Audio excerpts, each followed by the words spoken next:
video, I'm going to show you how to make these really cute needle books.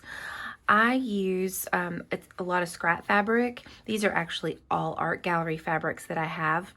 And within these, there are little pockets on both sides here. And then you also can use your leftover batting. It's great to be able to use for the needles. And then you'll want to use some ribbon. You could even use some twine if you wanted, and make different types of needle books.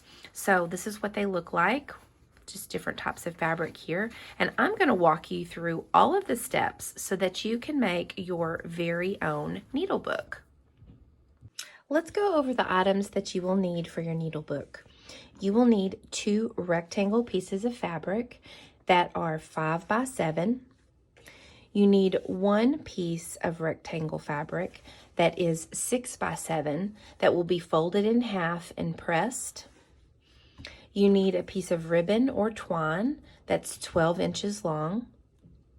You need 2 pieces of fusible interfacing or fusible fleece that are 5 by 7. And then you need a small piece of batting that is 4 by 5.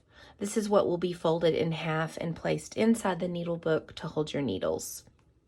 You'll also need some pins, a small pair of scissors, a marking pen. This is a water erasable clover pen, some snips, and then a point turner. This is my point turner from a modern American Vintage, and he has some really beautiful quilting tools.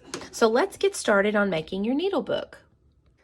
The first thing you'll want to do is you'll want to take your 6 by 7 piece of fabric, fold it in half to where this is the 7 inches that's facing this way, and you'll press that in half.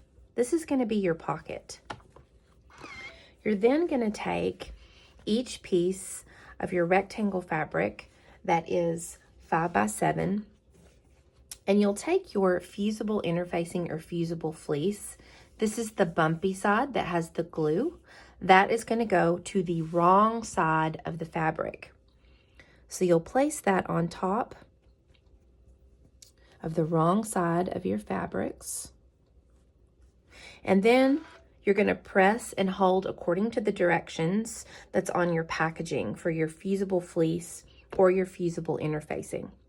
If you use fusible fleece, your needle book will be slightly more puffy than if you use fusible interfacing that's really thin. It's completely up to you. I've made them both ways and they both look beautiful. So it just depends on the feel of the fabric, how you want your needle book to feel. I always press mine again on the other side just to make sure that the glue has melted. Flip this one over and press this one again. And now your fusible is stuck to your fabric, and we will now assemble our needle book. To assemble your needle book, you'll take one of your 5 by 7 rectangle pieces of fabric, and you're going to lay your rectangle piece of fabric that's the 6 by 7 that you've pressed. This is called the pocket. You're going to lay that on top of this piece of fabric here, and it's going to be right sides together. You're then going to take your ribbon, and you're going to pin your ribbon even with the edge of where that pocket starts. So I just take a little pin and pin on both sides there. And I find it easier to pin from this direction because it's easier than to pull out when I'm sewing on my sewing machine. Then you'll try to find the midway point of the ribbon here. And so I just kind of eyeball that and bring it up. And what we're doing is really cutting this in half. You'll snip that there. And the length of this ribbon is handy because it won't get in the way whenever we stitch around. So you actually can have them just lay flat, which makes this really easy. If you kept it together without snipping it, there's a little bit of bulk in there. You're then going to take your other piece of your 5 by 7 rectangle fabric, and you're going to place it right sides together on top of the needle book. And you're going to, and I'll just use my cutting mat here, you're going to leave a 3-inch opening at the bottom. So I just use my clover pin and mark with a pin 3 inches. You'll then want to pin all the way around your needle book so that nothing shifts whenever you sew, a 1/4 inch all the way around. Make sure that you backstitch here where you start. You'll sew a 1/4 inch all the way around and stop here and backstitch as well.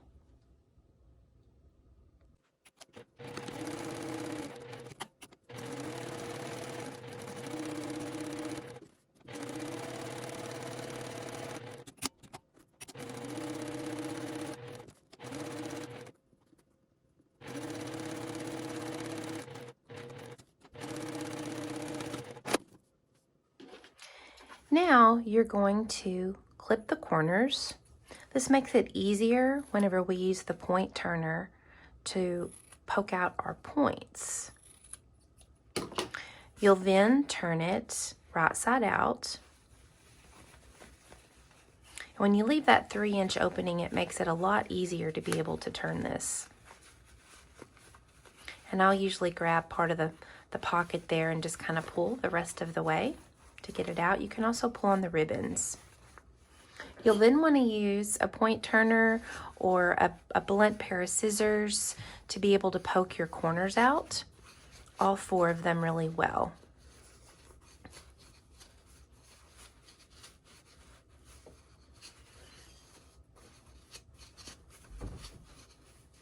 There.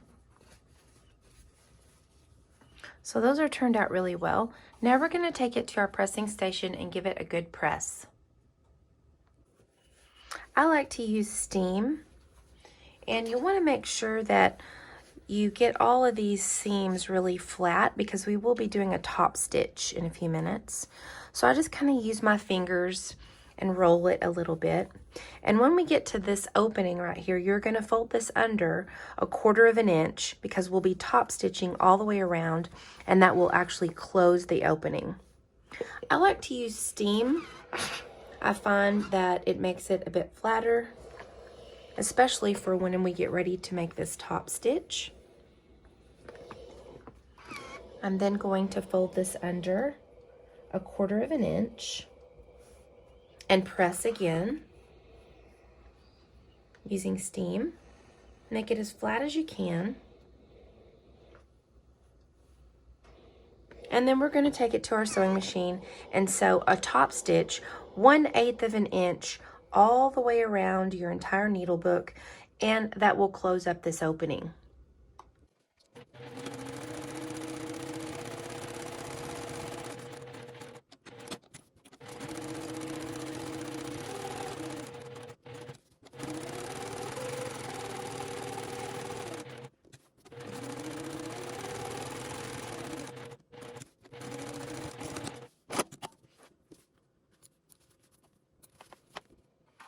Now you're going to take your piece of batting or fleece, and I fold mine in half and give it a good finger press right here to find the center.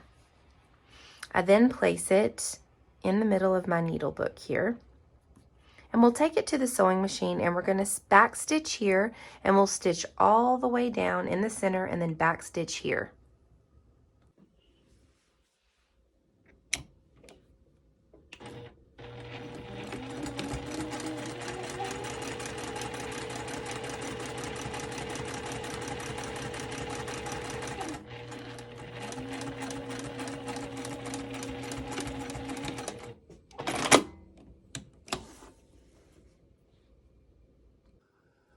And now that that is sewn together, we're going to fold this in half, and we're going to give it a good press with steam. And that really helps it really to lay flat.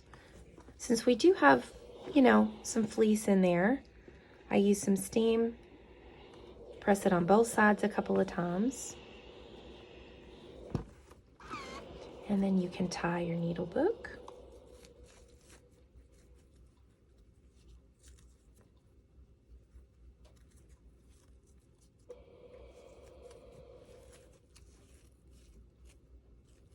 There you go.